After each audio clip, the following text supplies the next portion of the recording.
And everyone, yeah, massive grid today. On an F1 race, we get 24, 20, 22, 24, whatever it is. On Assetto Corsa competition last season, sorry, we had sort of between 10 and 15. And in the Audis, we've got well over 25, possibly even into the 30. So yeah, chaos will ensue reasonably soon. And of course, I still had my mic muted in OBS because I'm so smart. Wow, what I was saying was, hello and welcome all to the BUSR and the opening round of the Assetto Corsa, just Assetto Corsa. And we are in the Audi TTs today, and qualifying should be starting in just a few moments here. To be honest, I don't know where they are. Should be pretty soon. But yes, in the meanwhile, Audi TTs, not the fastest cars in the world. However, should be a pretty fun thing to look at racing. Yes, words. I can do words. Yeah, so I thought, a commentator should be at least semi-experienced in their discipline. So I thought I'd go pop into Assetto Corsa myself earlier today and drive one of these things round. Did a few laps of Brands Hatch, and they are really good fun to drive.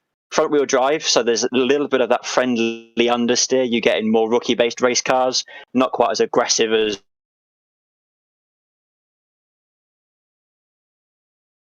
a rear-wheel drive Formula 1 car or a GT3 car. Horsepower, about 1 ton in weight.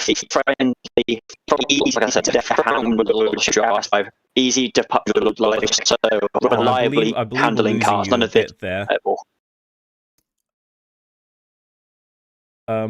Yeah, I believe we're losing you a bit there. Just double check your connection. But yes, as mentioned, front wheel drive, I believe we said. Yes. So a lot of understeer. You need to turn the car really hard. Obviously not too hard because you don't want the rear sticking out too much. You'll lose a lot of time that way. But these cars are they're small, but they're pretty powerful, and we should see some good close racing here. Because it's all the same car, it's going to be pretty even throughout the field as well, which should give us some good close racing. I have no idea when qualifying is going to start. I wonder if Assetto Corsa did a funny for me.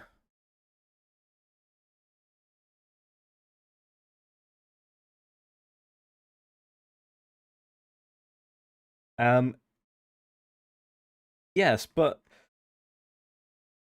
if you're connected back, give me some more of your thoughts, since you said you just drove it earlier today.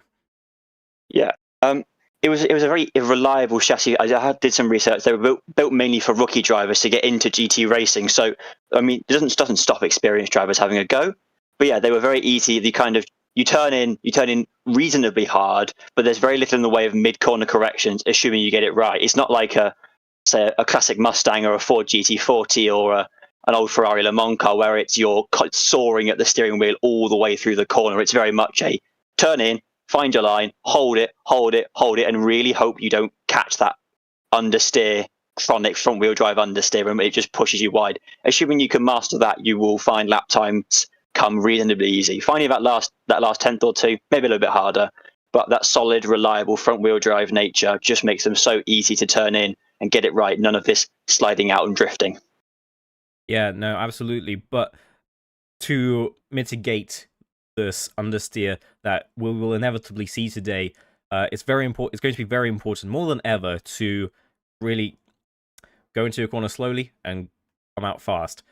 So braking points are going to be quite important today, I think. I wonder how people's setups will affect it, because I think I was talking to the guys earlier, and they were saying something about the brake bias making a massive difference to how well the car actually brakes, which will affect the understeer midway through the corner.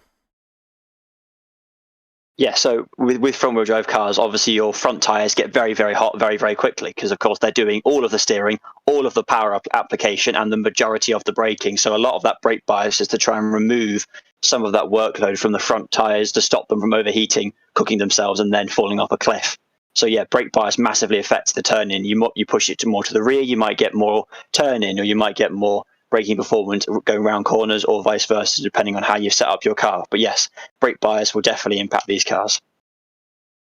And we are at the Anglesey. I don't know how to pronounce it. Anglesey.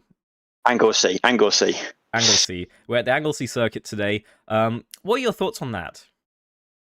I mean, I'm not local to Anglesey because I'm not in Wales, but I'm not too far away, and I know a lot of people from other motorsport avenues who go to this circuit regularly as either spectators or marshals, and it's a cracking circuit. It's right on the Welsh coast. Literally, if you had a crash hard enough, you would end up in the ocean. It's that close to the sea.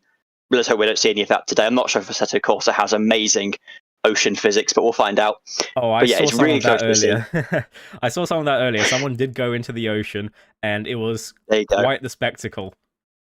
Yes, it is a cracking coastline circuit. Not the most common one. It's too small to host anything like British touring cars or GT cars. But if you know it's there and you go looking for it for club racing, it is an amazing circuit. 2 and a bit miles of undulating Welsh tarmac. Yes, absolutely.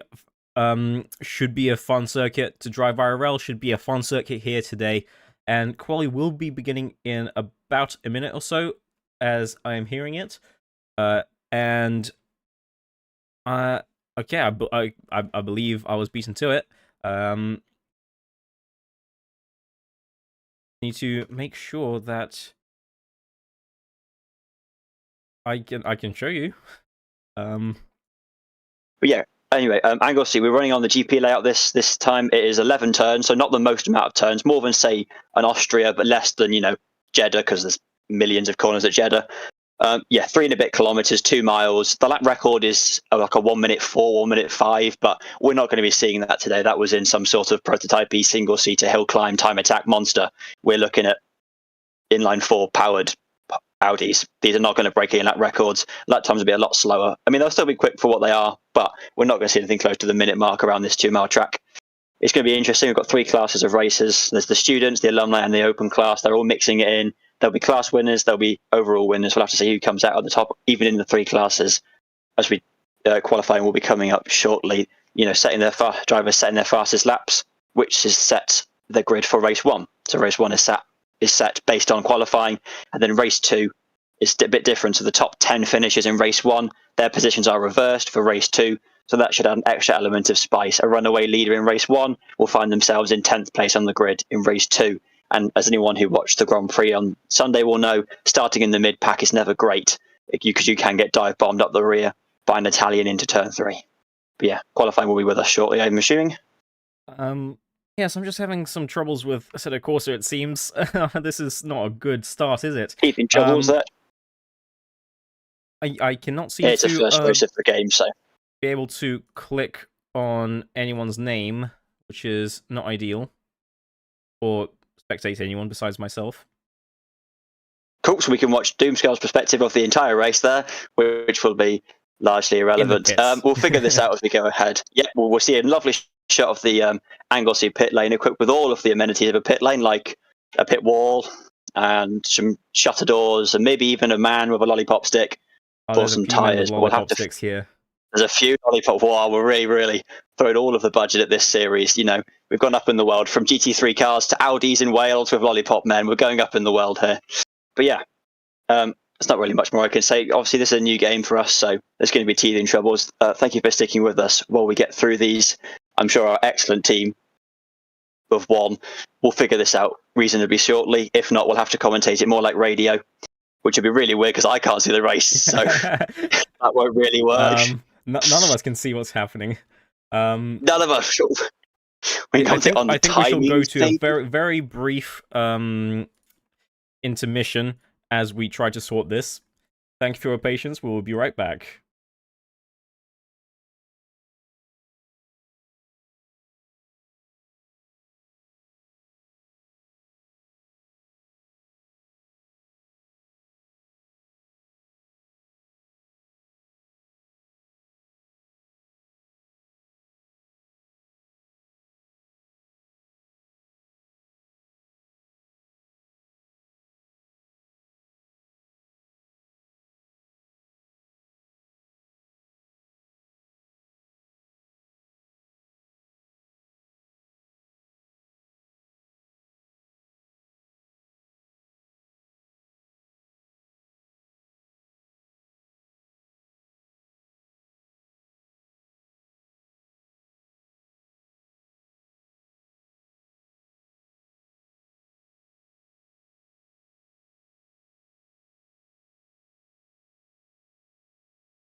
apologies for that delay.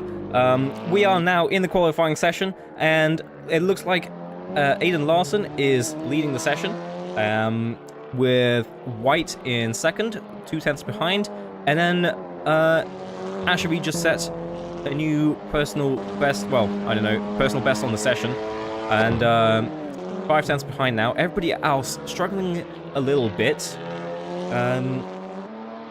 Yeah, what were your thoughts on what's happened so far?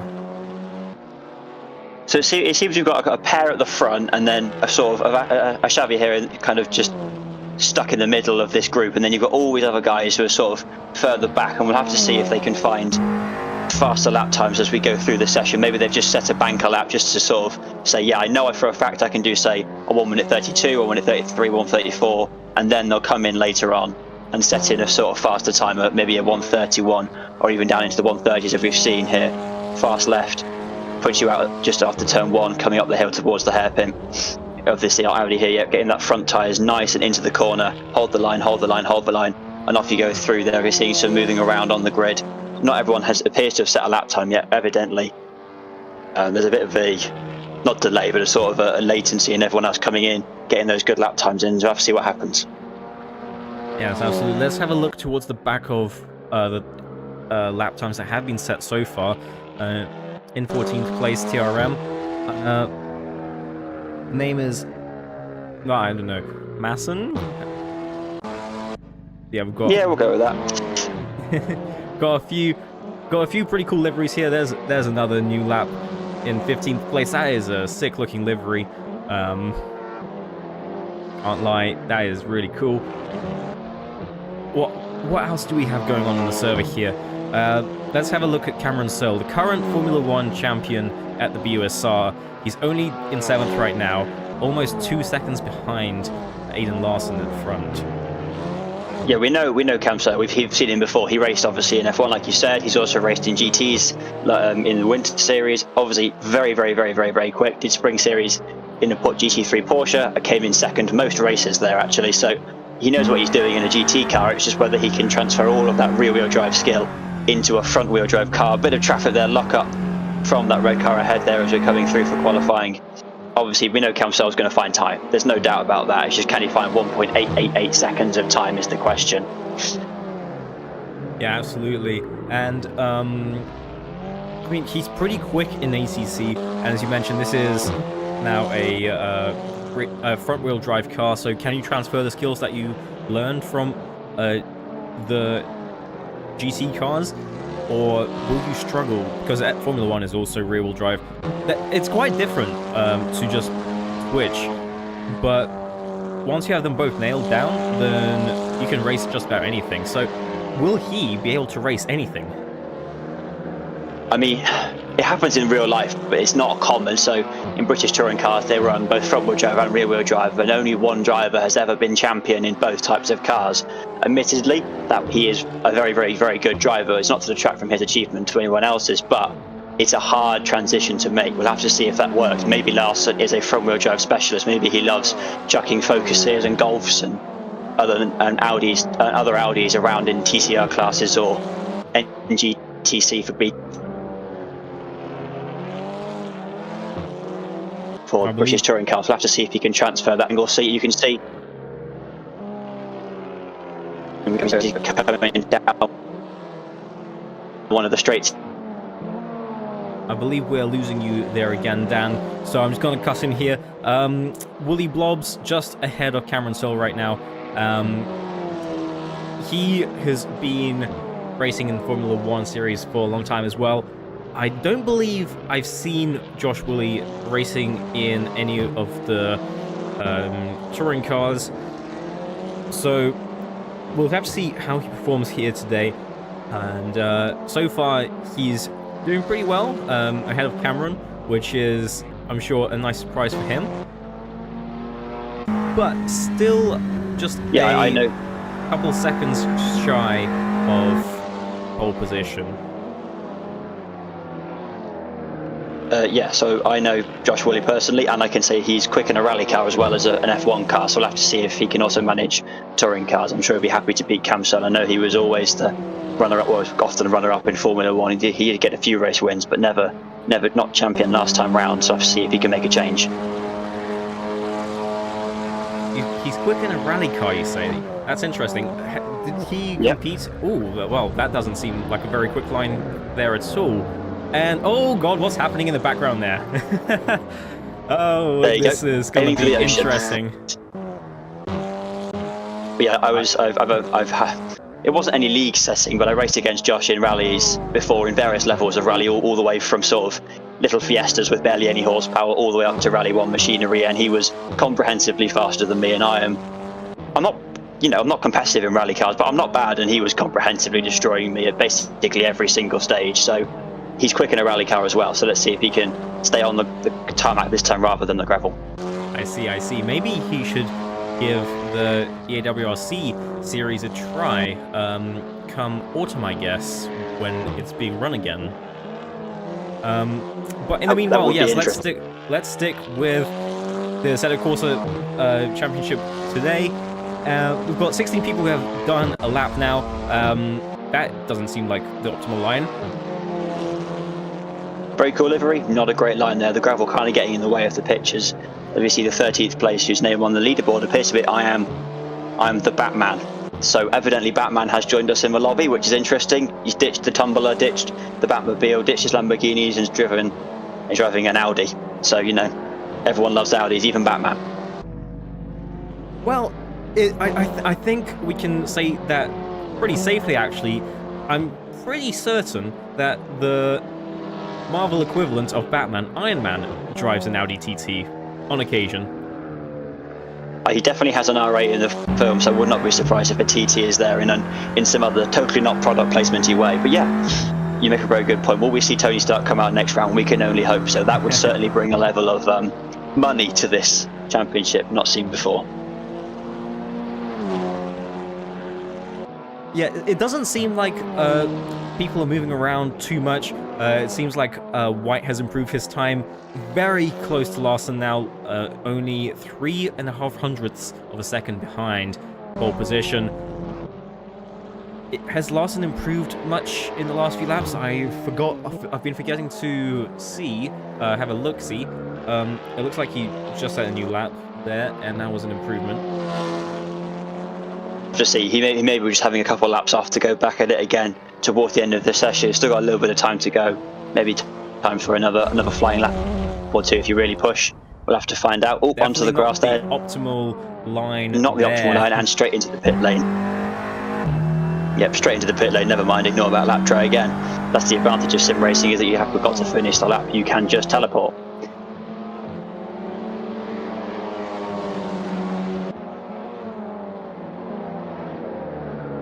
And with 6.5 minutes left on the clock for the qualifying session, who do you think will come out on top? Do you think White will be able to gain enough time, or do you think Larson will hold on at the front? I mean, Larson's already in pole. He's evidently got pace. It's whether that was absolute maximum or whether White's got a little bit more in the locker just to deploy now. Whether there's another lap coming, you will have to find out. I'm going to say a holding for Larson. I think Larson's just got it now, but who knows? It's the first round of the championship. Anything can happen. As Josh Woolley then takes it up to 4th place, improving. So there is time to be found out there. There is places to be found. People are improving, so we'll have to see as we come through into the last, as you said, last couple minutes. Yeah, Ashby is also not too far behind. If he can just find a few tenths extra throughout the lap, then he's got a good chance at a front row. Yeah, the front row start will be great in this. You know, you've got clean air ahead of you. All you have to do is beat the person next to you, and that's all you've got to think about. And then hope you don't get rear-ended by anybody who misses the braking point into that first left-handed bend before we come up towards the hairpin. Yeah, Ashby just sitting here in his, Force India kind of replica livery here on an Audi, like I said earlier in the stream. The liveries on show here are impeccable. There is a wide variety of them, bearing all sorts of different references. Oh, we've completely gone off into the grass there. That is a theme of the session. That is definitely not the optimal line. Aiming straight towards the ocean. Maybe the car was overheating and just needed a bit more cooling. We'll have to find out later on and see if that gets impact. Oh, and another one off. No idea what's going on with this lot. They are all absolutely nuts. Yep, Camso down in 7th. Still not found any time to improve. Still 2 seconds down. I think the problem they're having is it's just too hot today. They want to go for a dip in the ocean. Yeah, definitely. You know, Audi's well known for its rallying, so, you know, you might as well have a crack at it. Tribute to, you know, maybe World Rallycross, WRC, Group B rally cars. Not seen any in full Quattro livery yet, but I'm sure at some point in the championship someone may run the yellow and the white of the Group B Quattros, or maybe even the red and black and white of the more national level ones. But yeah, Red Bull car here going through the Camso, 1.948 seconds, not what he's used to in terms of qualifying. No, absolutely not. However, you say that, I do seem to remember this was kind of his average position in Assetto Corsa Competizione when I last remember seeing him race. Maybe a little further up on the grid, but yeah, I think for non-F1 titles, this isn't too bad for him. Yeah, maybe he's happy with 6 as he just jumps up to 6 there. Little improvement, found some time. Maybe this is what he was expecting. You know, every driver's races differently depending on the car and the gravel, which seems to be a theme of the session. Yeah, I have heard reports there is at least one Quattro livery car out on circuit at the moment, the number 86 car. Unsure which one that is, but there is at least one Quattro out there. Absolutely. Yeah, no idea which one's which. Which one? So let's have a cycle through all of them. That's what I've been told from behind the scenes. There is at least one Quattro. I may have been lied to. We'll have to see if we can find them. I'm not seeing the original one. This is close, but it's not. As a Martini kind of looking thing. I've also received communication from the series leader that the BWT car is not in fact a Racing Point car. They say it is actually a WRX tribute to the World Rallycross with a pink Audi S1 WRX car. So it's not Racing Point, it is Audi Rally. However, the 86 appears to not be on circuit yet. I'm sure we'll see them later on if they are here. But yeah, a range of liveries and a range of corrections coming at the moment. Yeah, the liveries just look so good. There's a lot of cars to show off here. You know, F1 cars are all spindly, they're full of aerodynamic aids that you can't really put stickers on as very well. This lot got nice big flat surfaces, put loads of stickers on them, cover them in things, references, tribute. Audi's got lots of heritage, WRC, Rallycross I just said, even dabbling in F1 next year, and then obviously sports cars as well. So lots and lots of heritage to draw from. Or you can just go nuts and make a BUSR livery, or even better, a meme livery covered in stickers and funny faces. Who knows what we'll see now or in the meme liveries as the driver of the meme machine in the Assetto Corsa Competizione Championships.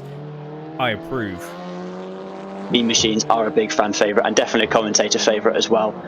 You know, we like our Red Bull liveries or our, you know, Audi factory team liveries, but a livery with memes on it, Pepe the Frog, those dog, whatever you're going to pull out, how old you want to go in your references, that's what we really want to see here. Some good troll faces. Oh, absolutely. We love a good troll face. Maybe even a Max Verstappen meme to get it on racing themes there. Sid the Sloth I saw on a flag at Austria. Maybe we can see it on an Audi in Wales.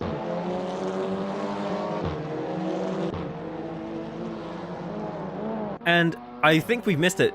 James White has beaten Larson by almost 0.2 of a second onto pole position here. Will Larson be able to recover that? In all of our waffling, we did miss the one important part of qualifying, which is excellent commentating skills from me there. Yes, 1.72 seconds is now the gap at the front. Will we see a retaliation from Larson, or was that last lap everything he had to give there? Brakes absolutely glowing red as we come into that very, very tight right-hander, putting the power down, all 310 horsepower, a bit less than an F1 car, but more than enough for this track and in these cars here. A little bit of traffic there, Camso coming through into the final turn. Here he comes, Larson. Will he set a fast lap or is this a warm-up lap? I have no idea. I think that was a warm-up lap. He was just coming out of the pits. So this is his last lap now, surely. And yes, will he be able to get that pole position, or is he going to be starting on the front row in second? we'll have to wait and find out. We've got about 1 minute and 15 seconds to go. F1's now going to be setting their last laps, if not already finishing, as we see, it's getting close to the end of the session. People are thinking, right, if I'm going to do it, I'm going to have to do it now. There's a car on the side of the road, casual sim racing stuff. Lovely flat out section here. We're losing drivers from the server. It's not a great start, but never mind. Here we go. 1 minute of this lap, well, less than a minute of the lap to go. Flames spitting. Brake discs are glowing. Will he get the pole? Let's find out.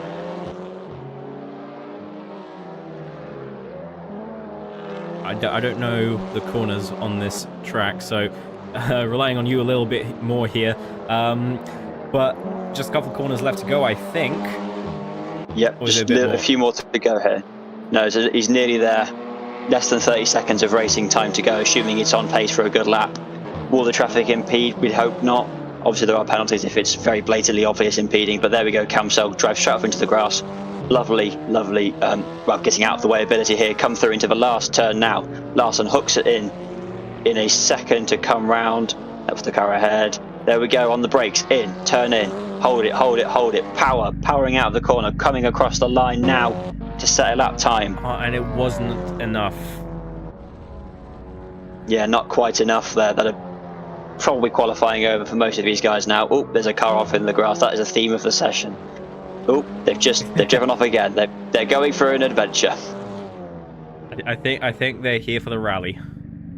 They're here for the rallying. We've already jumped disciplines. They brought the WRC series here early.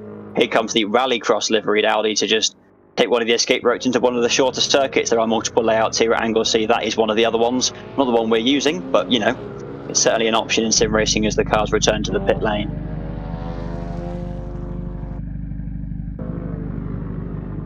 And we cannot see inside the pit lane, unfortunately. Interestingly enough, though. So, yes, that just about does the qualifying session there. Yeah, so we've got... Hold on. What just happened? Ashby just jumped to the top. I think that may be an invalid lap, though. Yeah, I did see that there was a 3-second gap, and I was like, either this is going to be a very, very dull race, or that was an invalid lap. Yeah, I believe that was probably an invalid lap there. So, yeah, we've got White starting on pole position, joined by Larson on the front row. Then we've got Josh Woolley starting in third, and Daubigny starting...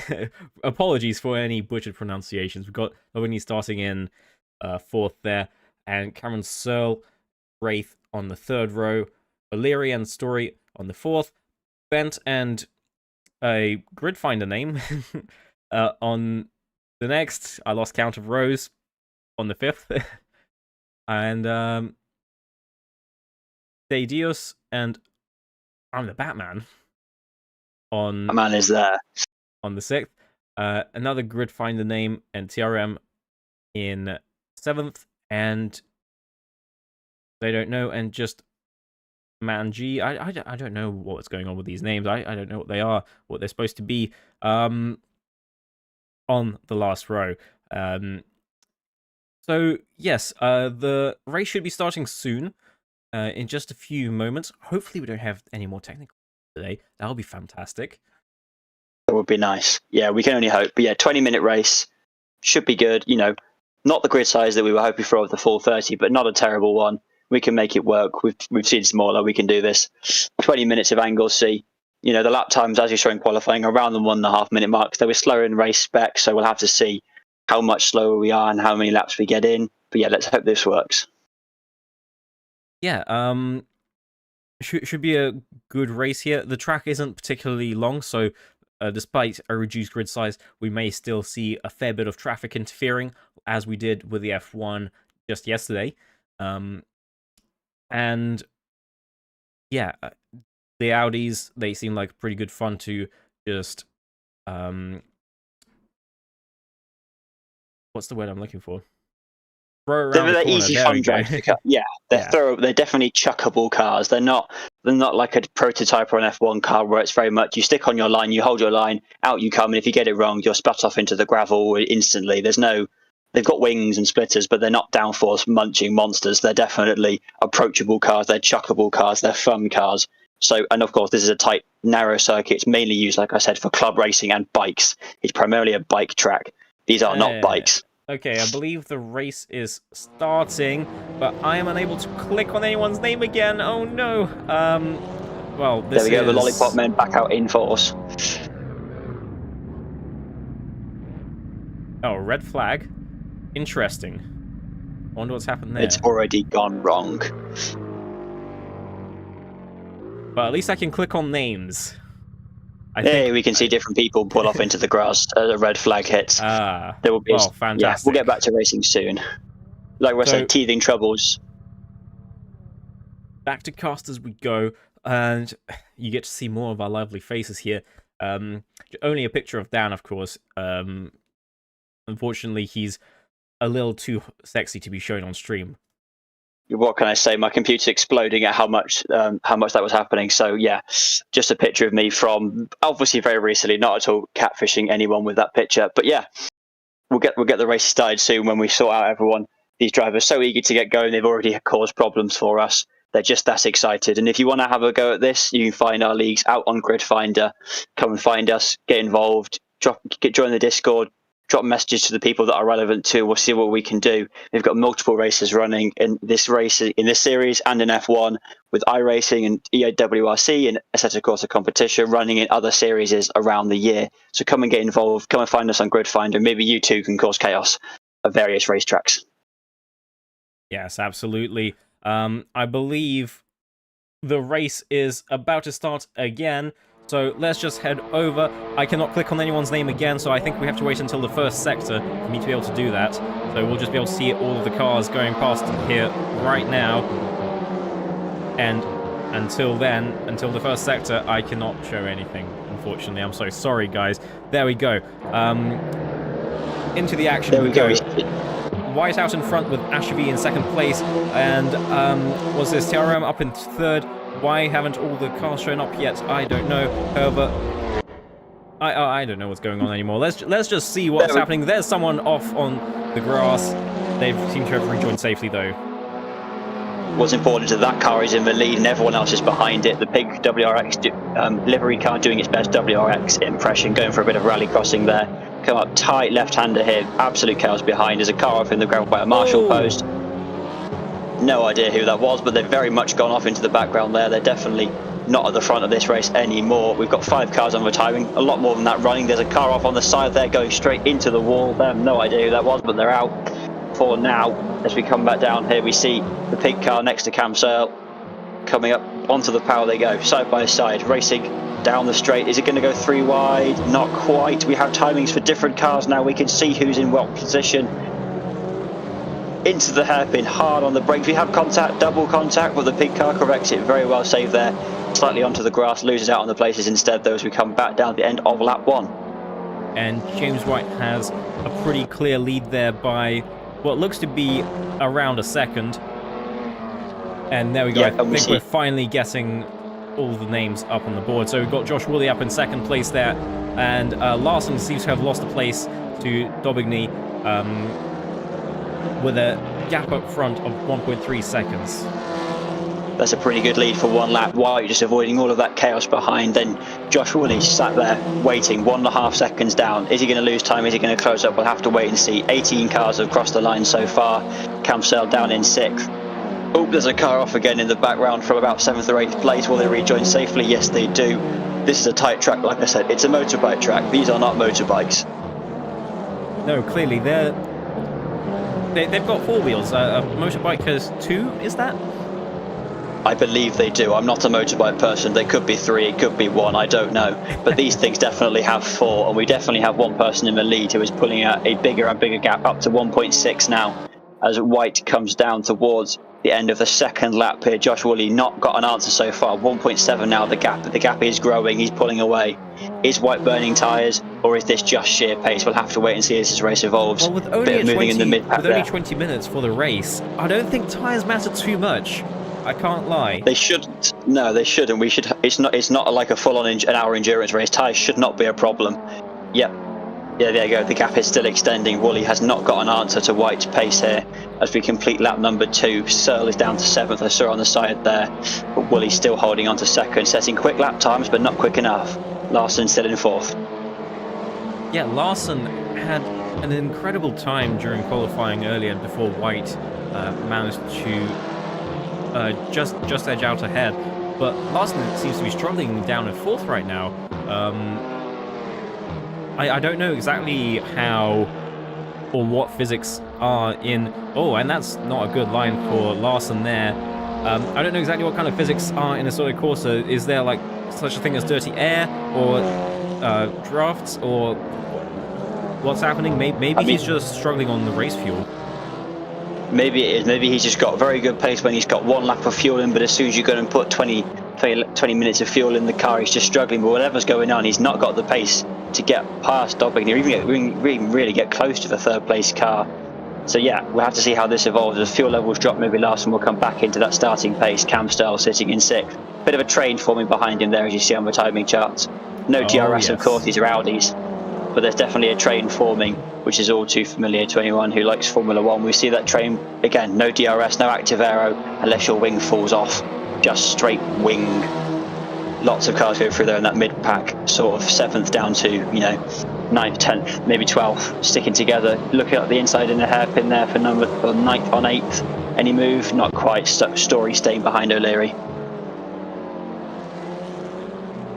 Looks like someone was having a look down the inside, but didn't quite get it. That was Wraith looking on O'Leary, I believe, or Story. And going side by side down the straight, can't quite make that corner. It seems like it's quite hard to overtake, I can't lie. Maybe it's just inexperience with front wheel drives, but maybe it's just something about the track. There doesn't seem to be any heavy braking zones in particular, like a hairpin or anything. There is one hairpin, but it's not after a particularly long straight. It's a fast and flowing circuit, and I've just heard from our experts that there is dirty air, but it doesn't really affect these cars very severely, and it only really happens within sort of half a second of the car in front, so that shouldn't be a problem. The slipstream effect will also be there, but again, how much is there? Oh, if we run wide for 11th or 8th there, going off. Just getting back on track, keeping the position, losing a bit of time, maybe getting some grass on the tyres. As we see, this race is evolving, but not in the way we expected. It's forming into almost a DRS slipstream train. We come through the sweeping left-hander, now making our way back towards the paddock area. Yes, and we've got White out by almost 3 seconds in front. Woolley managing to just about keep up with pace, and Daubigny and Larson starting to battle it out a little bit here. Yeah, Larson's evidently found that pace that was in qualifying. Caught back up, having to move up into the inside, turn 2. Can't quite get the line there, but it's still the inside line, holding. Just off the back there, not quite side by side. Tucks in for the slipstream. We come down towards turn 3, nose to tail. Very, very close here from both cars. Is there running wide? Down there, Larson goes again, running right onto the grass. Not quite enough overspeed to get the overtake, but not losing too much time. Down towards the next bend they go. Will you have a look at the inside? No, stays in formation, stays just behind. Brake disc glowing, cutting the corner over the curbs there. Not enough to get a penalty, but enough to save some time maybe. Yeah, back onto the power, coming up. Josh Woolley is loving this. He's just seeing these two bicker behind him. We're thinking, right, that should be P2 secured, at least for now. Can I run up and catch? Let's find out. Yes, Josh Woolley still losing ground to White. I couldn't tell you the exact times they're setting right now. Oh, and we missed it. Larson making an overtake down the inside of Daubigny, it looks like. Will it stick into this corner? It looks like it will be, but Daubigny, having a look up the inside, decides against it. Yeah, very close from these two. Evidently their pace is now roughly the same, and they're going to keep fighting until one of them can find another couple tenths to break away. Larson now back up onto the podium, ahead of Daubigny. Absolute chaos behind. There's a car in the pit lane in P16, not a clue why, but they've just decided to visit the pit lane. This is not a race that requires refueling or tyres, so that must be a problem of some form. Larson's still holding, Daubigny still behind. Will we see a move? Will Larson be able to break away and catch up to Woolley, show that qualifying pace? We'll have to see. Everyone keeps it clean around that corner this time. No grass, nothing gone wrong. We're lapping someone already. Like we said, it's a short track that's going to be lapping, and there is the lapped car already. Some damage there. Must have had an accident earlier. You can see the body damage on the side.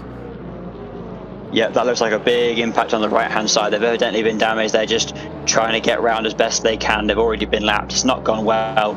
The Santos Howell there in P18. Lovely livery. Bit more battered now. Oh. As here comes the pink WRX car to lap them already. But yeah, not a great race for number 18. They've gone off into the wall. That must be suspension damage or something like that, because you wouldn't just spear off there without a good reason.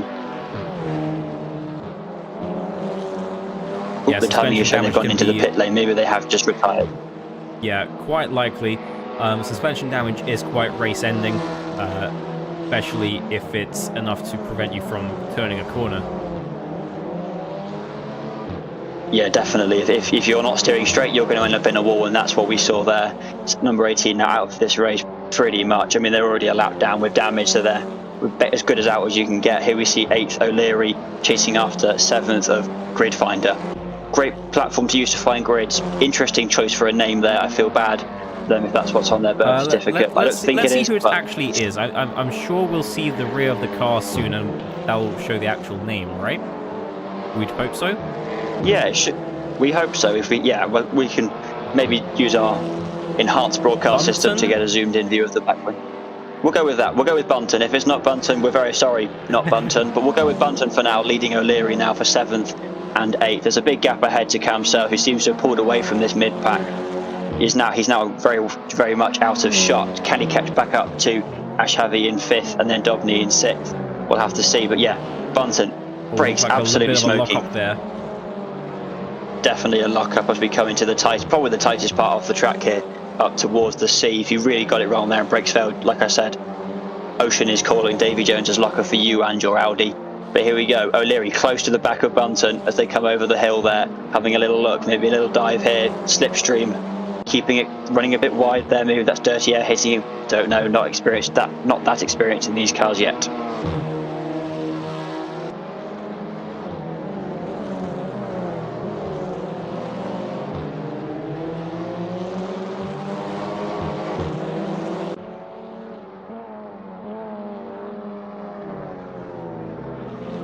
The DRS train is now breaking into 2 separate battles. Got Bunton and O'Leary here, and then we've got Story and Wraith just behind them. Not too far behind, but they've definitely broken the so-called DRS train, I think. Yeah, it appears to be splitting into 2 now, with the front 2 pulling away and the back 2 dropping back. Whether we'll see them come back towards each other later on, we'll have to find out. As Craig Story here in that very, very bright yellow car as we cut back towards the front of the grid here.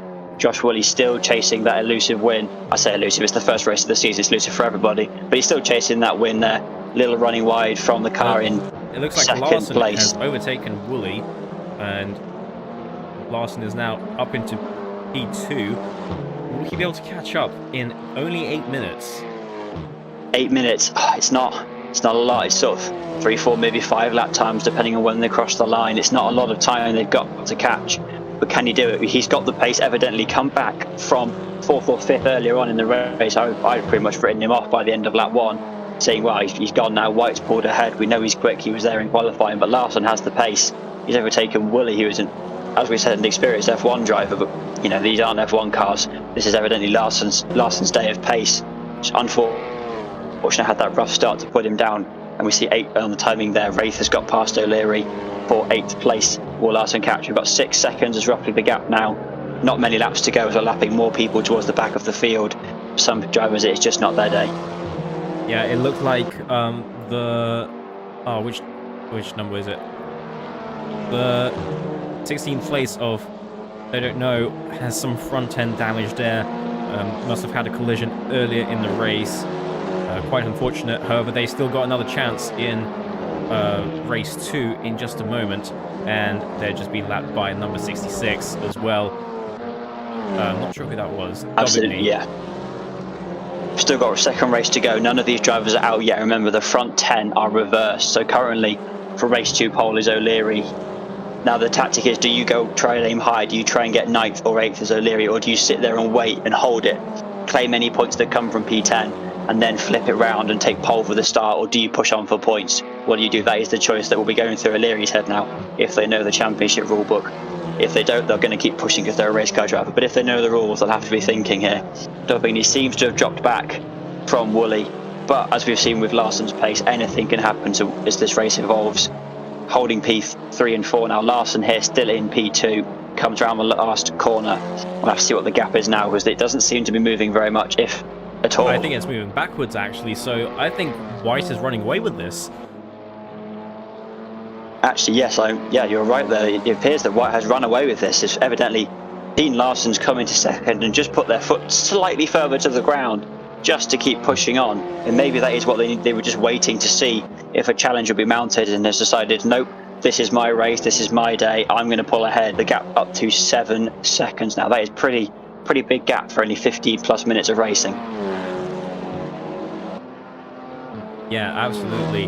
And these guys were pretty close together during qualifying. Oh, and that's somebody off in the grass.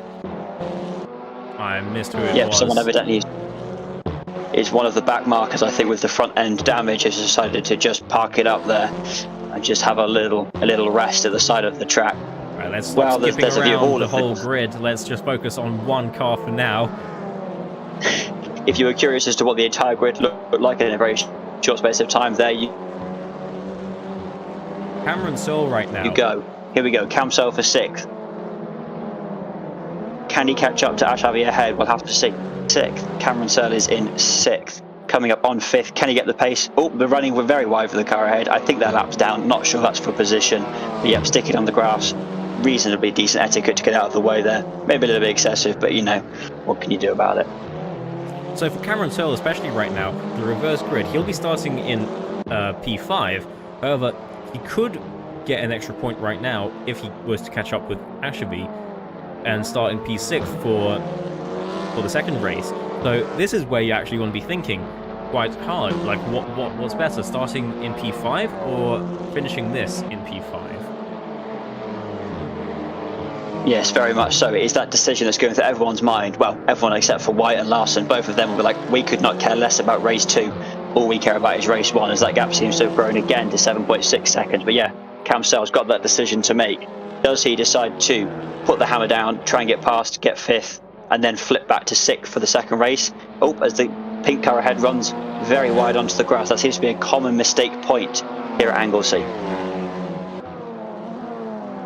And that looks like it's allowed Cameron Searle to catch up a little bit to Ashby there.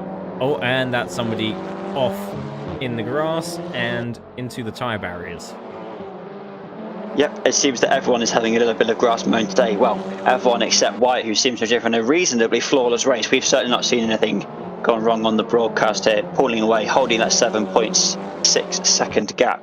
Maybe just, you know, thought that's enough. I'm happy with that, given how many minutes you've got left. With only 3 minutes left. Yes, this is a very close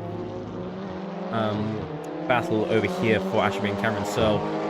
James White, on the other hand, he's been pulling off about half a second per lap on everybody else. Yeah, that is very, very quick. Definitely a favourite for race 2. If it wasn't a reverse grid, but it is reverse grid, so we have to see how that affects it. Maybe we'll see a big turn 1 pile up, and someone like O'Leary, who's in 10th, who will claim pole, will run away with it. We'll have to find out. Stick around for that after this race. Don't forget, there is 2 races today. We have 2 20-minute races. Big lock-up for White. Not sure that's going to affect his race overly, as he's still over 7 seconds clear, coming up on some more traffic ahead. Yeah, and with only about 2 laps to go for him, he just needs to keep it clean, and then it's an easy race win. Larson, on the other hand, I think is going to very much struggle to get anything done this race. I think that is a solid P2 there. with Willie Blobs not too far behind, still obviously trying to get that podium in race 1.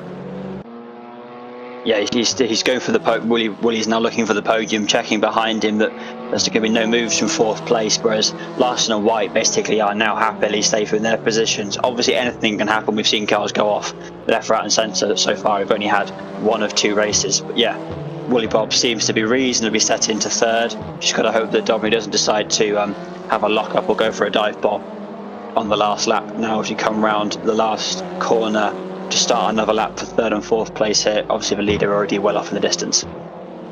Let's revisit Cameron Hill and Ashby here.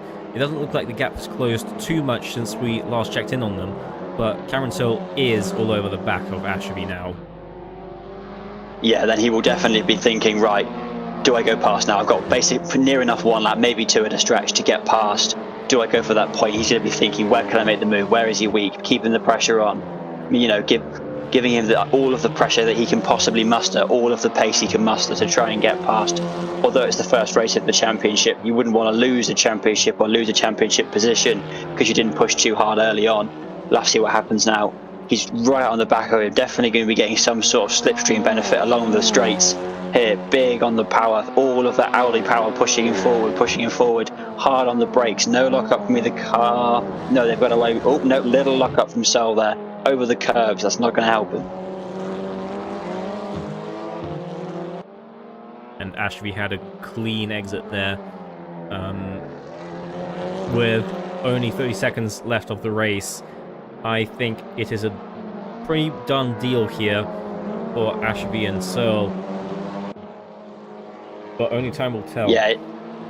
I mean, we could see a massive lock up from Ashby ahead. 1 lap as we to see go because our leader onto the final lap.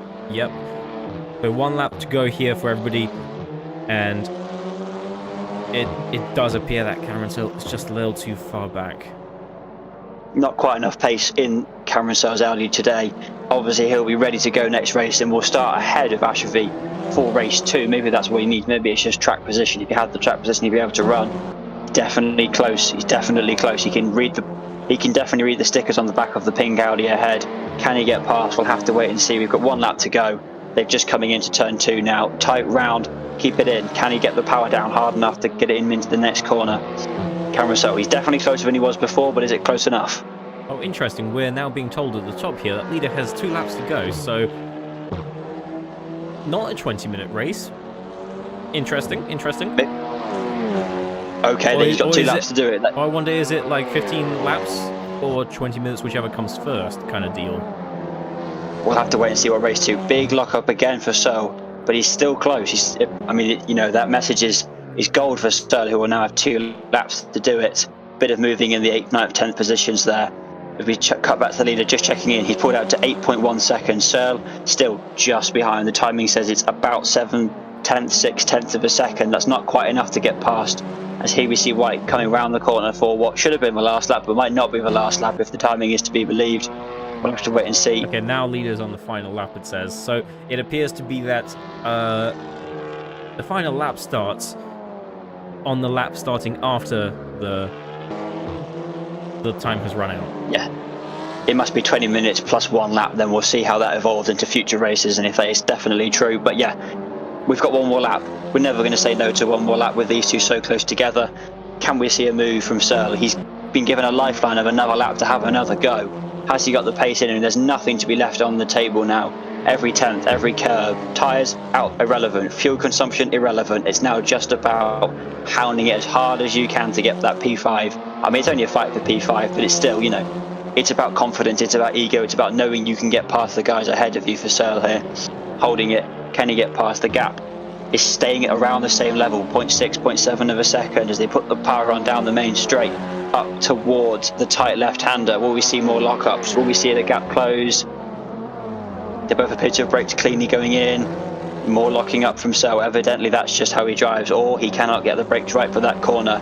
The back marker getting very cleanly out of the way there, not disturbing this battle now as we come towards the end of the last lap of race 1. And yes, James White here coming around the final corner now to hit that checkered flag. There we go. The winner of race 1, White, takes it with a pretty dominant performance there. The gap up to 8.8, 8.7, somewhere around that kind of margin here. Larson, gutted that it's only second. Happy that he's recovered up to second. Well, that'll depend on what he sees as a good result. With Woolly Bob taking third ahead of Daubigny in 4th. Cam Suttle couldn't quite find the move, couldn't make it stick. Too many mistakes, too many lockups. We'll never know. Well, not never know, but we're not going to ask him because he's not won the race. But he's come home in 6th place there to get good solid points, and we'll take P5 for the next one. Here we go. P7, 8, and 9 and 10. These are the ones that matter for race 2. P7 of Burton ahead of P8 of Story. P7 will go to Burton, and P8, yep, as Story has held it through the last corner. They appear to be going pretty much side by side over the line there. And then O'Leary, here he is, your pole sitter for race 2, O'Leary. And the 11th is Batman, not a great result for Batman, I'm sure he'll hope for better. And then Benton 12th, De Dios in 13th, and TRM brings up the last of the first of the non-lapped runners there in 14th place. Yeah, just rounding out a few more corners here. And that'll be the end of the first race. Yes, I believe Mill there has just finished the lap. And TRM around the final corner across the line. And that is race 1 complete. So we have James White on top with Aidan Larson in P2 and Willie Blobbs rounding out the podium. Race 1.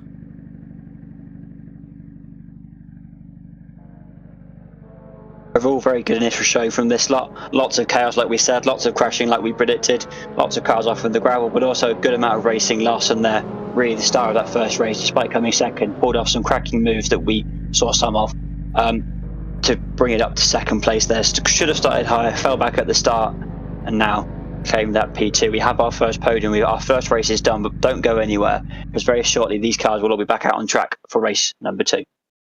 Yeah, absolutely. Another 20 minutes of fun-packed adventures.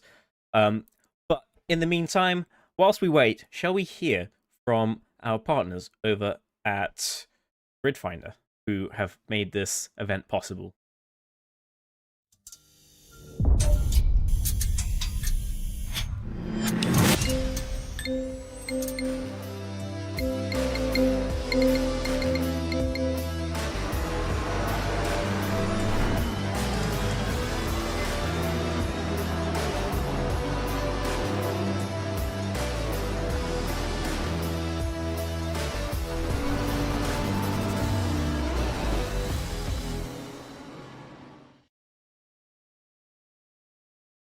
There we go.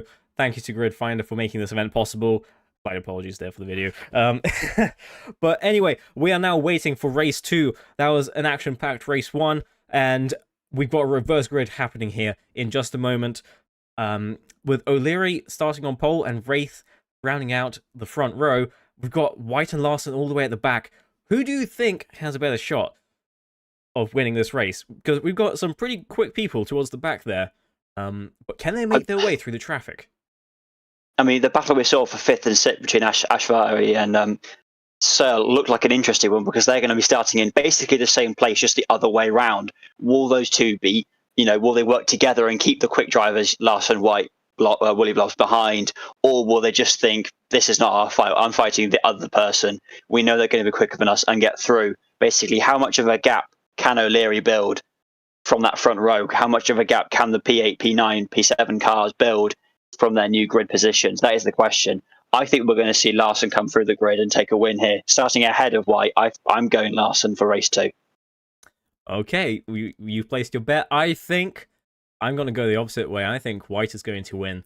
So we'll have to find out in like 25 or so minutes when the race ends. In the meantime, we're still waiting for the race to start. It looks like it is about to start.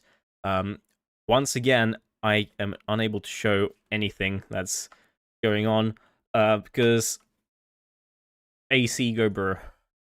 However, we can now switch to this. I believe there's 10 seconds until lights out.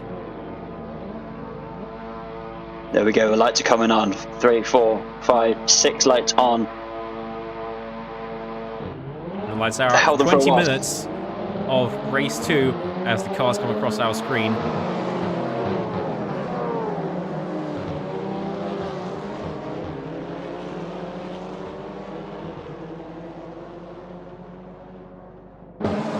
There we go, and we can now see the action. There we go, cut to the racing action. Of course, the timing is going to be all a bit messy until we get round first lap and every car comes back across the line. So we've already got a car off behind there. Someone's second race has already been pretty comprehensively ruined unless they find a massive turn of pace. I think it might be Cam Searle at the back. We'll have to see when we get the timing up. Lovely liveries there from the backpack, although they're not fighting for the front. They've got great paint jobs on, so you know what's more important is looking good than going fast. Ooh, you know, you've got the massive contact there. Massive contact, yes. Definitely not an ideal start for that yellow and red car. Great livery, but perhaps not the skill to match. No, they've got the look, so they haven't quite got the braking point down for the hard turn. It does appear to be Cam Searle who has gone off at the back in that Red Bull car, unless I'm very much mistaken. Evidently not had a great lap from him, but it'll be interesting to see how far up through the pack he can get here as we come across very close to the end of the lap now, so we can get that timing on, but not quite yet. Let's see if there's any damage on the rear end of that car. We'll find out later on. Maybe the suspension's gone. Always pulling wide already. That does not bode well. Cam Searle taking the free position there. Looks like we've had damage already for that blue and red car. They didn't have a great first race, and their second race has started just the same. As now we are getting timing. O'Leary leading the race, leading the pack with Wraith 0.7 seconds behind already, and White already up into P3. What has happened? Larson down. Wow, that's an incredible start. White has had a cracking start that evidently White is just great at getting through the pack early on. They did it in race 1, they've done it in race 2 already. With 1 lap in, he's gained 7 places. Larson not quite as successful, they're down in 6th. My prediction's looking very wrong, however yours is looking, so far, pretty good. I don't remember who we placed our bets on, so you could have said anything there and I would have believed you. Oh well, I'm right, we'll go with that. Wooly Blob's down in 9th, not had the start he was looking for. Podium in the first race, 9th in the second race. It's only been 1.5 laps, but we know we can expect more from him to get past. So we've got a spin and there's a car going sideways over the road there. And that was Wraith at the front of the pack and then suddenly falling to the back now. Got O'Leary, Ashby and Tom up in our top 3 here, with Bent 3 seconds behind. Absolute chaos there as we see a car already out there. What was going to be a quick car. White appears to drop to the back of the timing sheets. I'm not sure if that's accurate just yet. Wraith has also dropped back. Maybe there was a collision between those two. White is in the pits. All it means, White is in the pits. That is evidently with damage, possibly a retirement for that car. That has not gone well for White. We're in a winner of race 1, out of race 2, at very least a lap down. There we go, White has disconnected from the race. That is day over for White. Winner of race 1, absolute disaster in race 2. The nature of this circuit and these cars, there's going to be tight, there's going to be damage, there's going to be crashes. It just happened to be White this time round. Wraith also in the pit lane. Wooly Blobs has suddenly found himself in 5th after all that chaos. His 9th place is now turned into 5th. And it is Ashby in the lead ahead of O'Leary.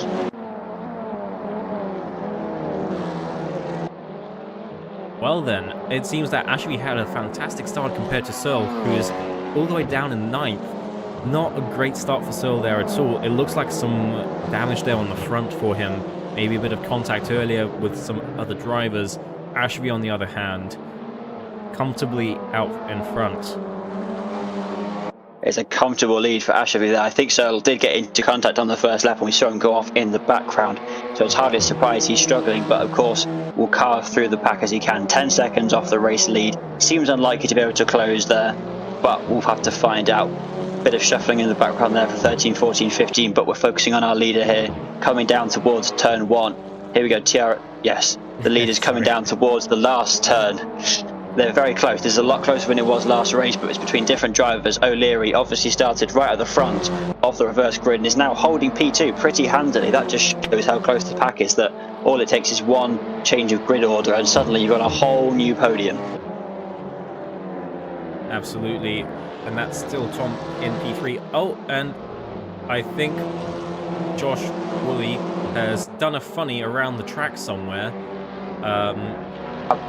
Absolute spoon move there from Josh Woolley. Just decided to go and have a look at the barrier over there. Thought he'd have a nosy, then carry on his merry way.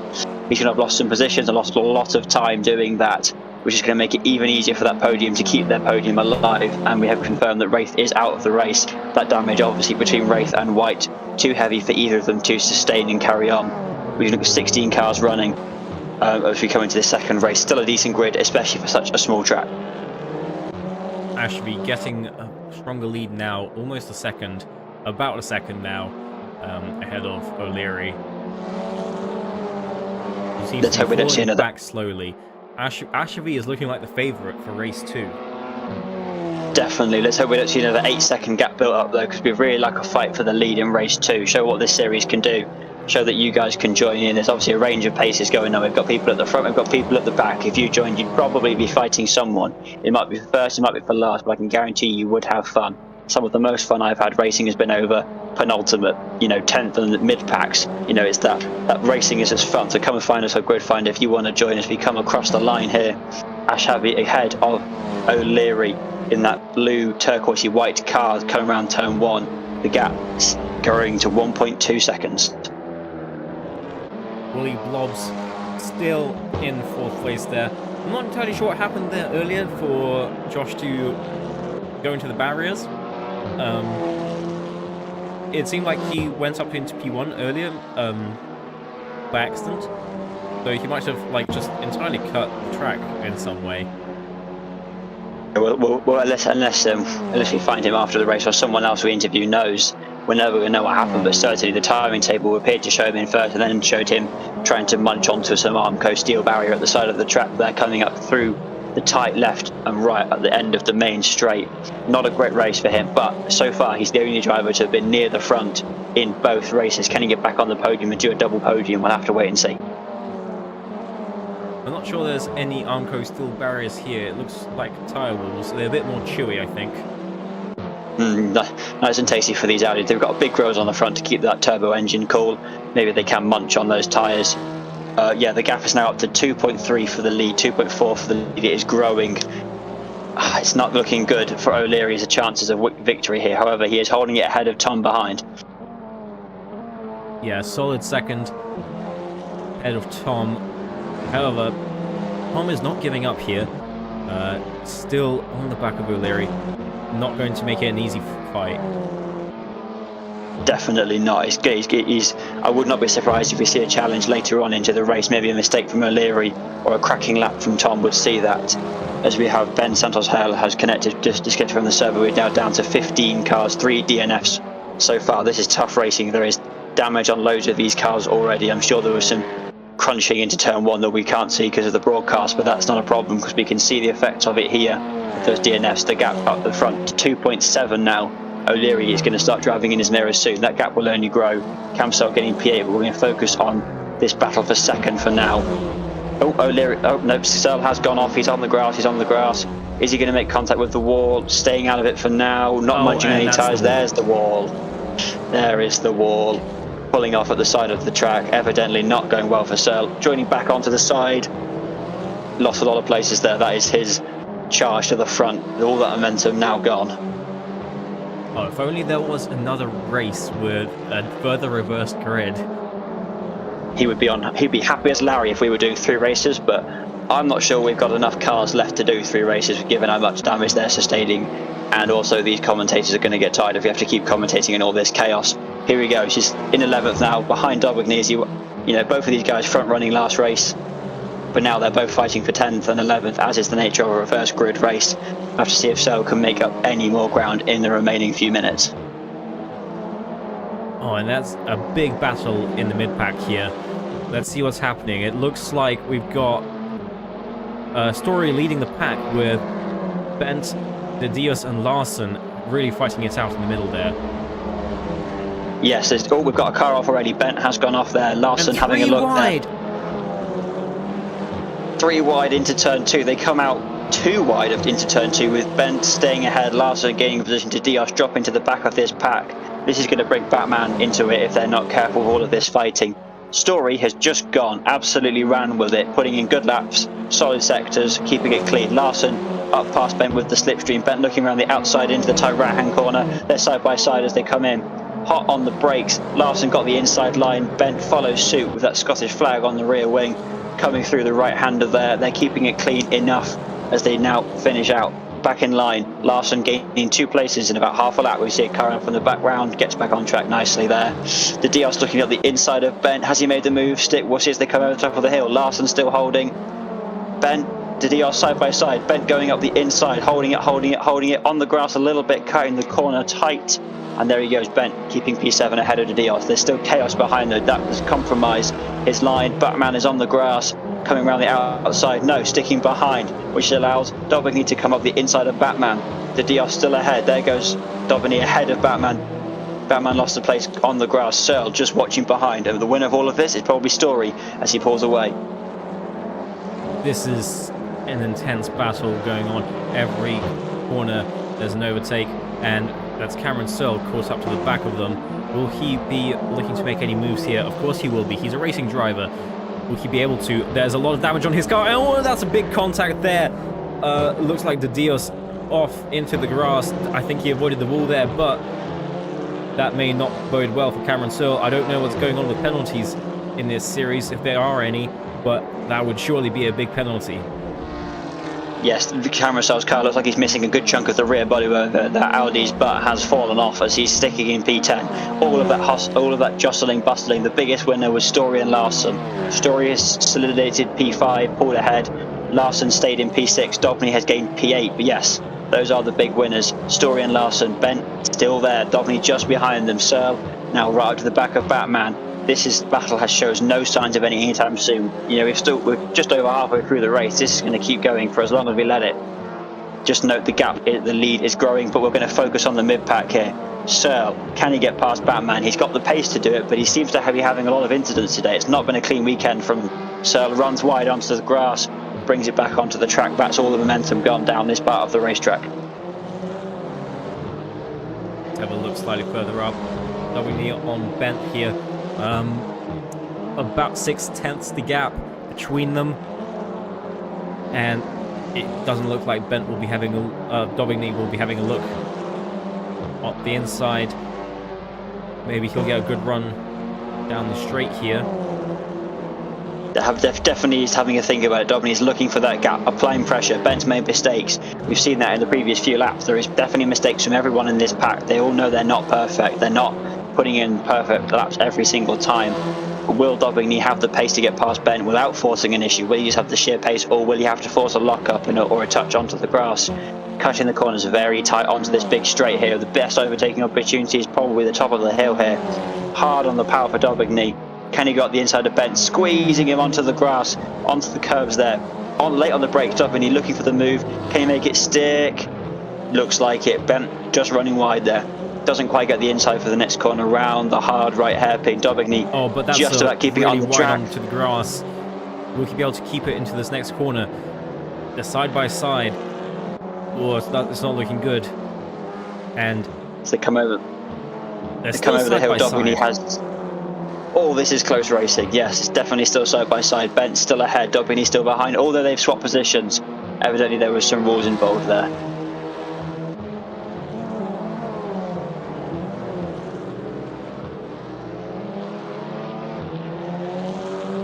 Very intense battles today here in the mid-pack.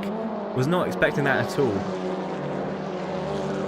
No, the fight for the lead has been, should we say, lackluster, though the gaps holding steadily. However, the fight for this mid-pack has been very, very good here. Daubigny and Bent fighting very carefully here for P7 and P8, but there's also fighting further behind. Searle has gotten ahead of Batman. He is now back up into 9th place. Can he go on a charge and capped up to the hair fighting ahead? Daubigny's got past into turn 2 there. Bent coming right up the inside, get the shorter line. They're going to run through the next corner before we get onto that big long straightaway. Here we go, Daubigny holding 7th. This is the place he's been looking for a good few laps now. Can he hold on to it? It seems like a strong position now. Bent maybe has lost a little too much momentum there. We'll have to see if Dauphiné makes any mistakes in these next few corners. Woolley makes a move on O'Leary, but it doesn't stick. Woolley is still challenging for, yes, well, for the win, of course. He's still looking for that win. He came third in the last race, third already this time. He's trying to get one better and get second on O'Leary now.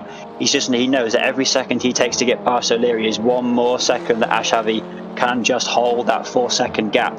Well, he knows he's got the pace to get past O'Leary. He's done it. He just needs to make it stick and then go after him. That neon livery black car against the white and blue car ahead of O'Leary. This is the battle for the second place on the podium.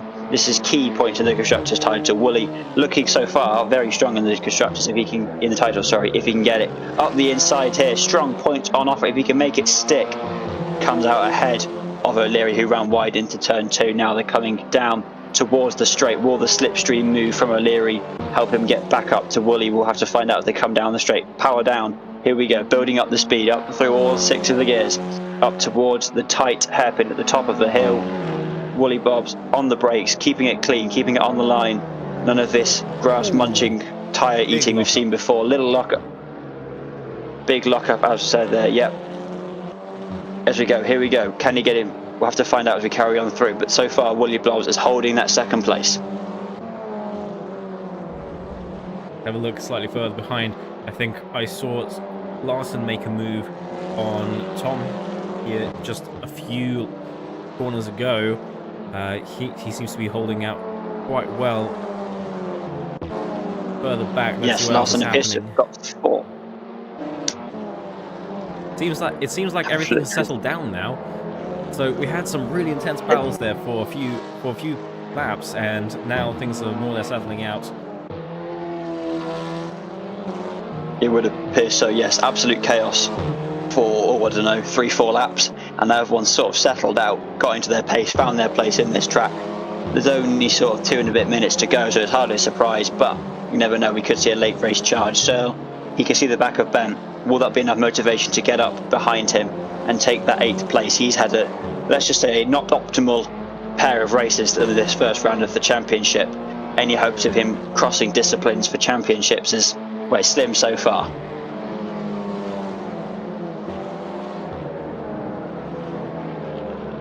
Just out of thought, shall we have a look?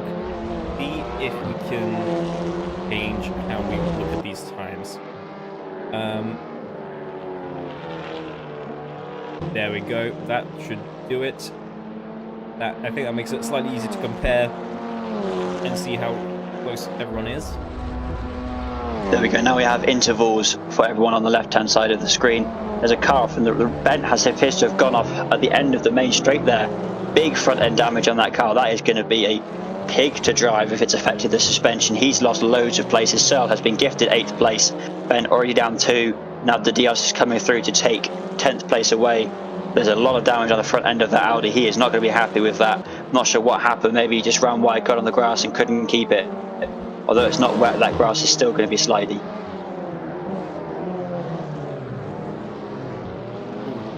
Goes deep, hard on the brakes for both of them, and Tony and Tom just got positions a couple of times there throughout the corner.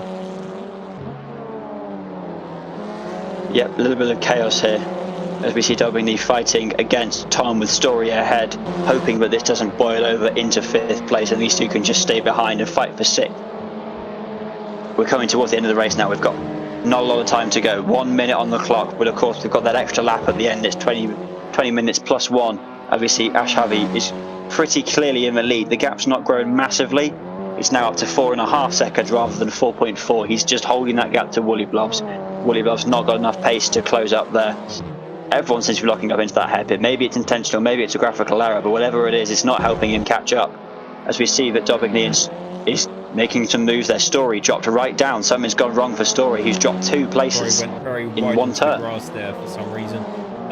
We of course missed it, but yes, he's dropped down, and looks like Cameron Searle is all over the back of him now. There's going to be another easy pickings for Searle, or will Story hold the position? Yeah, looking like an interesting battle here. Story maybe has damage. Searle definitely has damage. There's very few cars without any bumps, bruises or scrapes on them across the grid. We're coming around the tight left-hander. Can Searle get the power down fast enough to get past Story? Maybe Story has damage. We don't know. We'll have to have a look at the front of the end of that Audi after his off-track excursion. And Ashby has just started his final lap, so everybody has 1.5 laps to go, more or less, because there's such a big gap. But if you have a look at that gap for a second, it's closing up. The gap is now under 4 seconds for the first time this race. Something has happened to the leader, but evidently it's not happening quite quick enough. Wally Blobs is now 3.8 behind. The gap is, as is classic in racing, if just we had one more, maybe 2 more laps, we could see that gap for the lead, but so far nothing has materialised. Searle on the back of Story. Something has happened to Story. Holding it. Searle is up into 7th.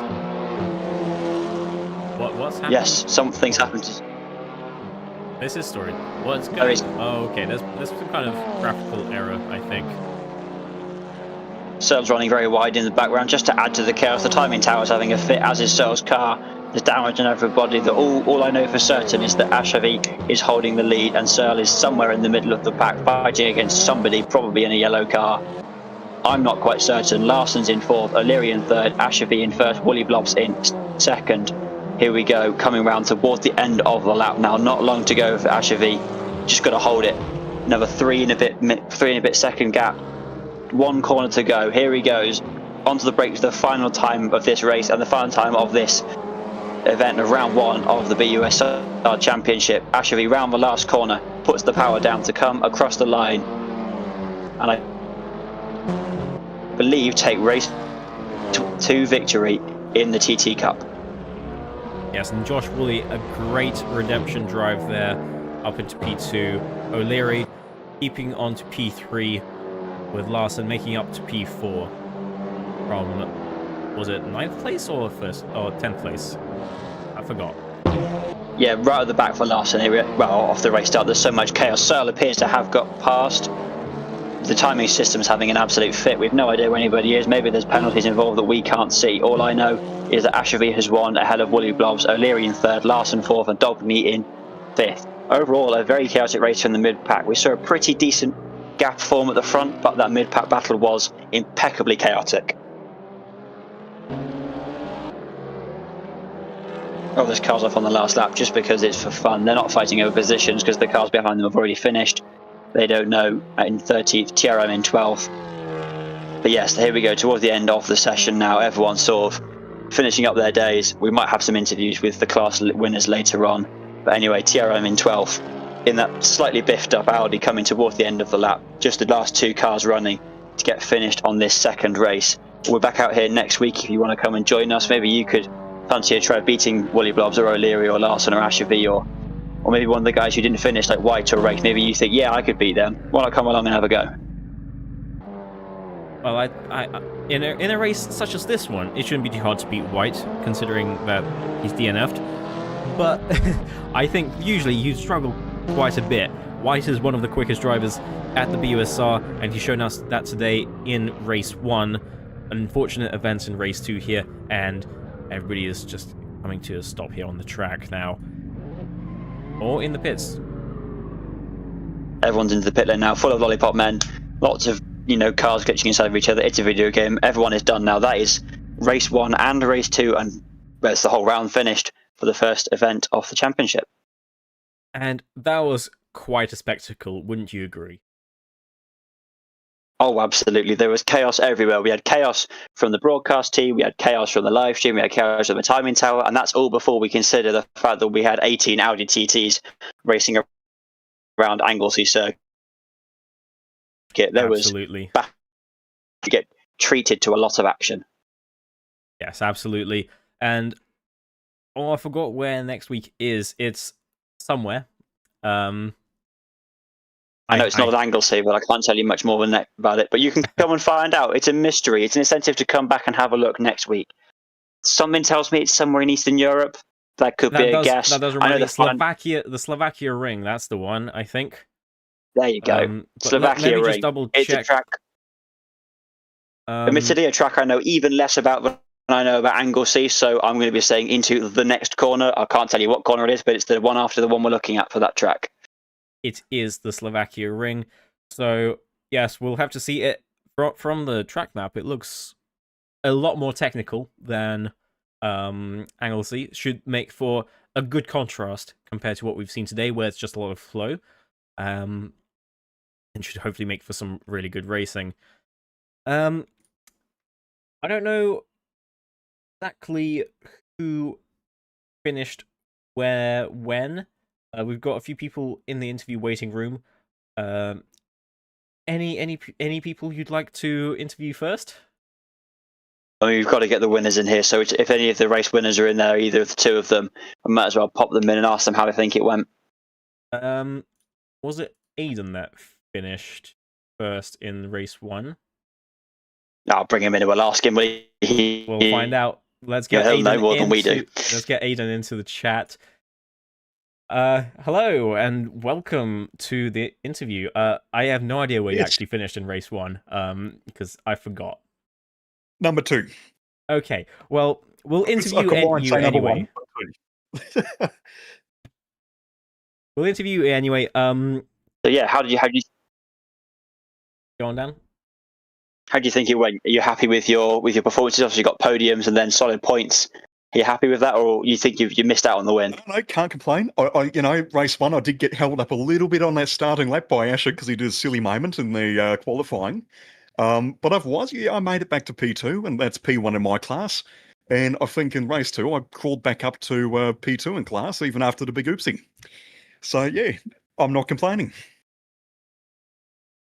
Overall, happy with the points, and that is always good. Definitely can't complain. Yeah, and are you looking forward to next week? You're going to come back and try and go for an overall win?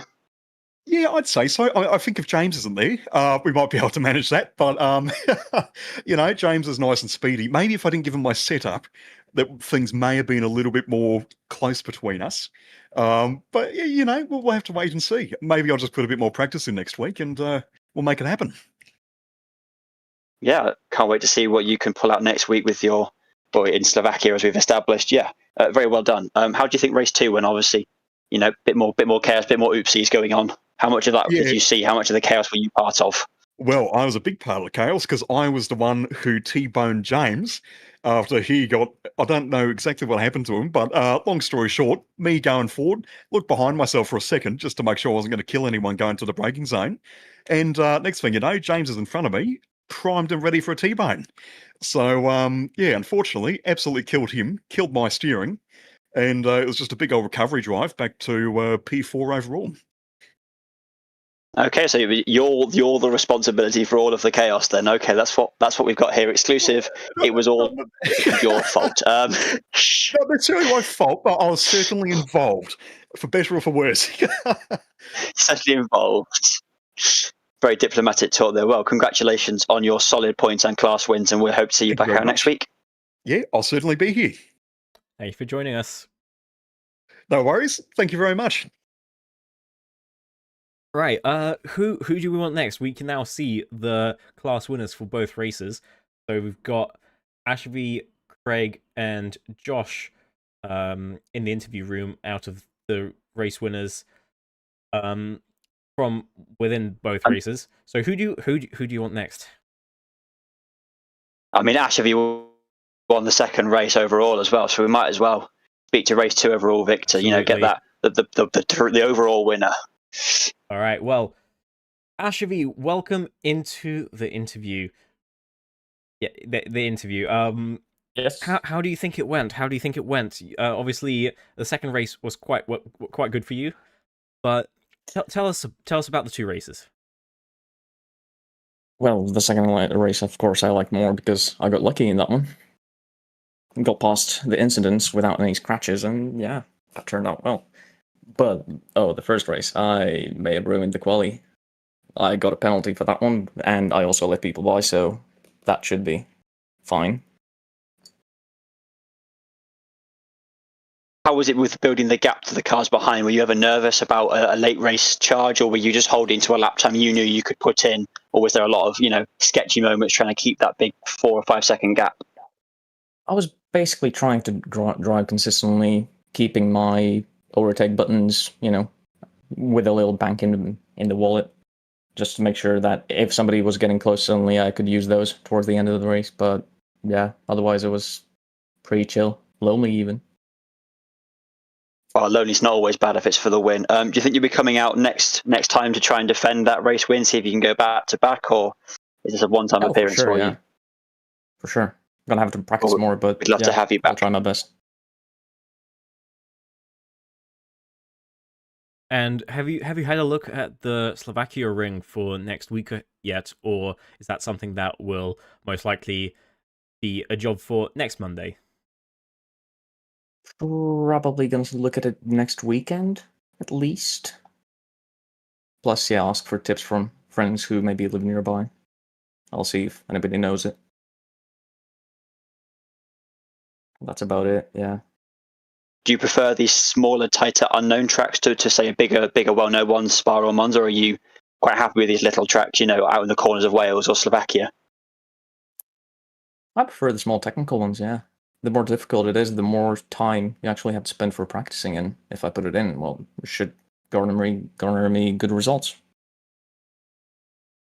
Oh yeah, and we hope that you can reproduce those good results next weekend, or next Monday. Thank you very much for joining us. Yep, thank you for having me. Right, and that leaves us with just 2 people left to interview that are in our interview room. I think we'll save Josh for last. So let's go ahead with Craig. Craig, hello, welcome to the interview. Guys, how you doing? So you are one of the wow, my words. I can definitely do words. You are one of the class winners in race 2. I'm guessing that's the open class, yes? Yes, it is. Yeah, that's right. And is this your first event at the BUSR? It is. Yeah. How did you find it? Yeah, it was interesting. Yeah, first race went well. Second one was, I guess, carnage to start off with. Yeah, being kind of reverse grid, but no, it was great fun once we kind of settled in. Got kind of through the first lap, and yeah, felt like I really settled into the race. I think about 18 minutes in, I was in 5th overall, and then just made one mistake. I was off on the grass and dropped, I think, 2 positions, and then literally overcooked the last corner with another faster driver on that last lap as well. So yeah, it was a bit frustrating in the end actually, but no, great fun. And do you think we'll be seeing you again next week? I'm assuming. Yeah, definitely. Yeah. I'm racing Caterhams in real life, and this was my first kind of exploration into the sim stuff. So I just usually use this for a bit of practice, and yeah, I just wanted to kind of get more use out of it, I guess, and mix up the cars and yeah, just kind of help me with real life racing. So you'll definitely see me more. Fantastic.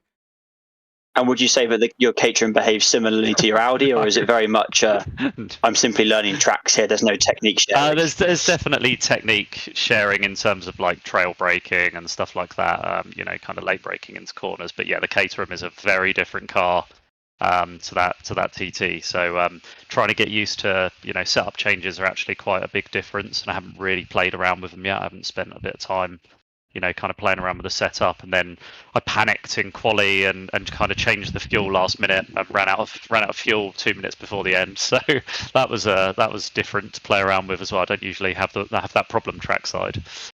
So yeah, there's definitely some things to play around with, but there are some bits that transfer as well.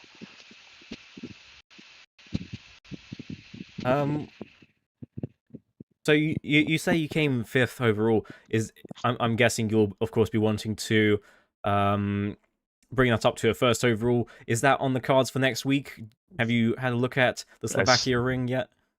Yeah, I haven't had a chance to look at the Slovakia ring yet. No, because I literally just raced Croft this weekend in the Caterham and got back late last night with a fractured wrist as well. So I'm kind of, the only reason I knew Anglesey was because I raced it 3 weeks ago in the Caterham. So that was why it was exciting to get on there. But yeah, never done any laps on Slovakia ring. So I'm sure as of tomorrow I'll be jumping back on and trying to get used to it. And as I say, playing with the setup of the car, which clearly makes a decent bit of difference as well.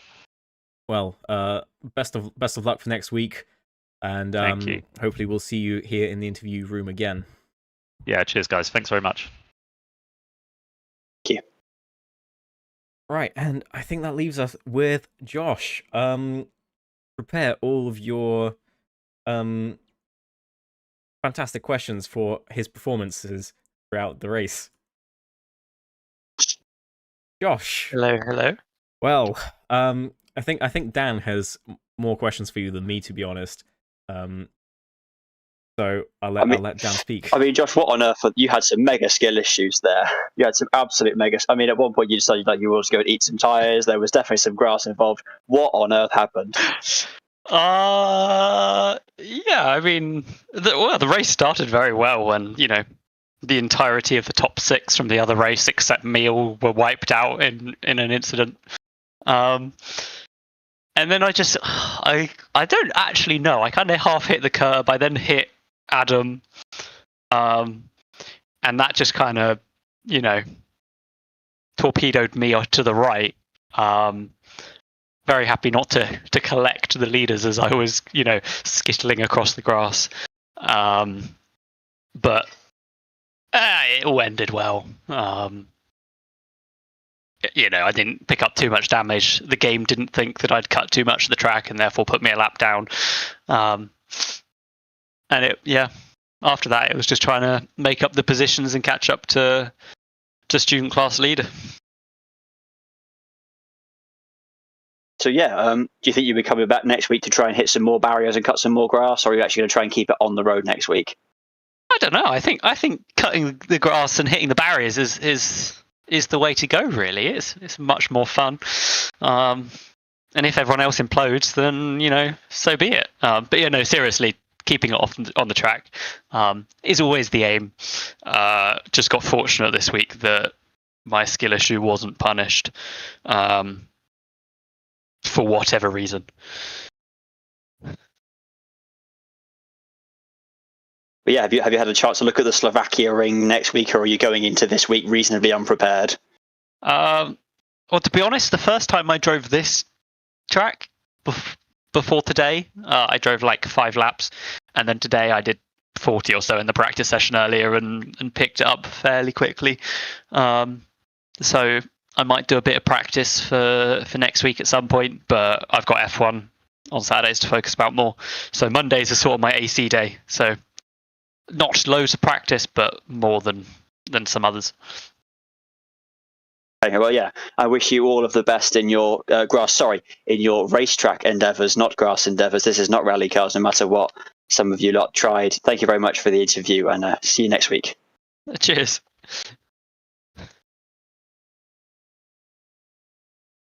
Right, well, fantastic race, couple of races even, and do you have any closing thoughts here, I guess?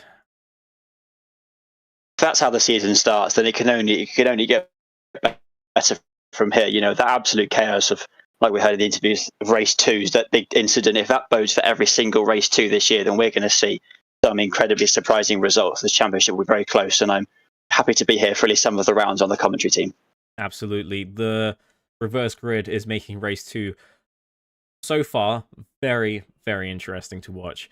But if you'd like to join us, then be sure to check us out at busr.gg/Discord to join our Discord and all of our various championships. We've got Assetto Corsa and Formula 1 on the 25 game this season. But however, we'll be running many more in the future on Assetto Corsa Competizione, EAWRC, and probably continuing with Assetto Corsa, depending how well it goes. But yes, thanks for watching. I've been Doom. I've been Dan. By Dan, and we'll see you next week. Have a good one. Bye-bye.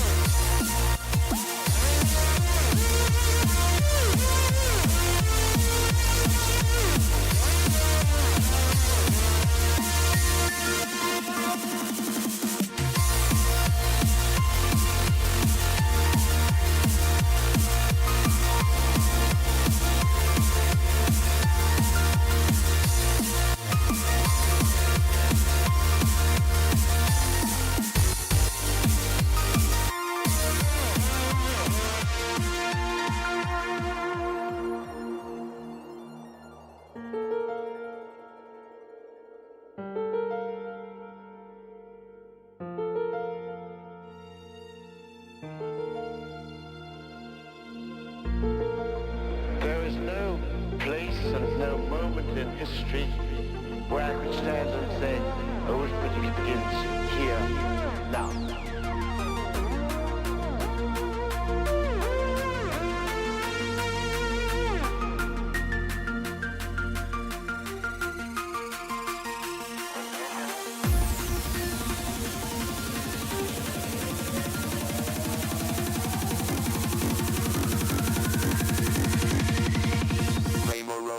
Road.